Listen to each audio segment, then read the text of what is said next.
கர்த்தருக்கு ஸ்தோத்திரம். இன்றைய வசனம் நியாயாதிபதிகள் 5ஆம் அதிகாரம் 31ஆம் வசனம்.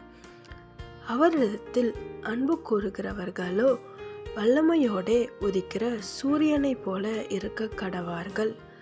நியாயாதிபதிகள் 5ஆம் அதிகாரம் 31ஆம் வசனம். அவரில் அன்பு கூறுகிறவர்களோ வல்லமையோடே உதிக்கிற சூரியனைப் போல இருக்க கடவார்கள். இங்கே வசனம் அழகாக சொல்லுது. நம்ம ஏசப்பா கிட்ட அன்பு கூறும்போது நம்ம எப்படி இருக்கணும் அப்படின்னா சூரியனை போல இருக்கணுமா. ஆமென். சூரியன் எவ்வளோ பிரகாசமாக இருக்குது, தெளிவாக இருக்குது, மற்றவங்களுக்கு பிரயோஜனமாக இருக்குது, மற்றவங்களுக்கு வெளிச்சம் காட்டுறதா இருக்குது. அதே மாதிரி தான் நம்ம இருக்கணும். ஆமென். அவரிடத்துல நம்ம அன்பு கூறும்போது மற்றவங்களுக்கு உதவுறவங்களா இருக்கணும், மற்றவங்களை நேசிக்கிறவங்களா இருக்கணும், மற்றவங்க நல்ல வழியில் நடத்துகிறவங்களா இருக்கணும். ஆமென். இருக்கீங்களா? கொஞ்சம் யோசிங்க.